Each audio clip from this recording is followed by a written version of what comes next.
এবং দেশের বাইরে তারা বড় বড় ডক্টরেট করেছেন, অনেক বড় শিক্ষাবিদ রয়েছেন, তাদের প্রতি সম্মান রেখেই বলছি, ডক্টরেট ডিগ্রি অর্জন করা আর দেশের বাইরে অনেক টাকার মালিক হওয়া আর রাষ্ট্র মেরামত, রাষ্ট্র পরিচালনা এক জিনিস নয়। এই সংস্কারের নাম করে তারা গত একটি বছর বাংলাদেশে কোন সংস্কার এখনো বাস্তবায়ন করতে পারেনি। ঐক্যমত্যের কমিশন বলা হয়েছে, অথচ ঐক্যমত্যের কমিশনে তো আপনার কাজ হচ্ছে, এই কথা বলতেছে কেন, ঐক্যমত্যের কমিশনের কাজ হচ্ছে ঐক্যমতের ভিত্তিতে আপনি সংস্কার করবেন।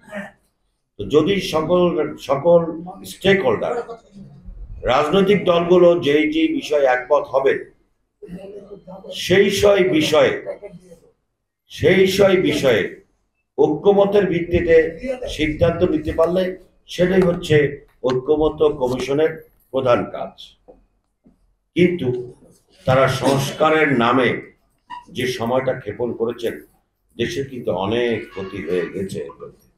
এটা আমি ব্যক্তিগতভাবে মনে করি, কারণ দেশ যতদিন পর্যন্ত অনির্বাচিত সরকার হাতে থাকে ততদিন পর্যন্ত দেশের গণতন্ত্র, দেশের সার্বভৌমত্ব অনিরাপদ থাকে। আমরা যে আমাদের ভারপ্রাপ্ত চেয়ারম্যান জনাব তারেক রহমান সাহেব সারা বাংলাদেশে আন্দোলন চলাকালে যে বিষয়টা বারবার বলেছেন, যে আপনি আমাদেরকে ভোটের অধিকার প্রতিষ্ঠা করার জন্য সহায়তা করেন, আপনি যাকে ইচ্ছা তাকে ভোট দেবেন। উনি কখনো বলেনি যে আপনারা বিএনপিকে ভোট দেবেন, উনি বলেছেন ভোটের অধিকার আমরা প্রতিষ্ঠা করতে চাই। ভোটের অধিকার প্রতিষ্ঠা হওয়ার পরে আপনি যাকে মন চায় আপনি তাকে ভোট দিবেন। সেই ভোটের অধিকার প্রতিষ্ঠা করার জন্য নির্বাচন সংশ্লিষ্ট, নির্বাচনকে স্থায়ীভাবে নিরপেক্ষ করবার জন্য, নির্বাচনকে স্থায়ীভাবে গ্রহণযোগ্য করবার জন্য যেই সংস্কারগুলো প্রয়োজন ছিল, সেই সংস্কারগুলো বাস্তবায়ন করাই এই সরকারের মূল টার্গেট ছিল। কিন্তু তারা অন্য কিছু করতে গিয়ে দেখা গেছে কোনো কোনো জায়গায় চাপ প্রয়োগ করার চেষ্টা করেছে। চাপই যদি প্রয়োগ করবেন, তাহলে আপনি ফ্যাসিবাদ বিরোধী কথা বলবেন কিভাবে? এটি হচ্ছে একটি বিষয়।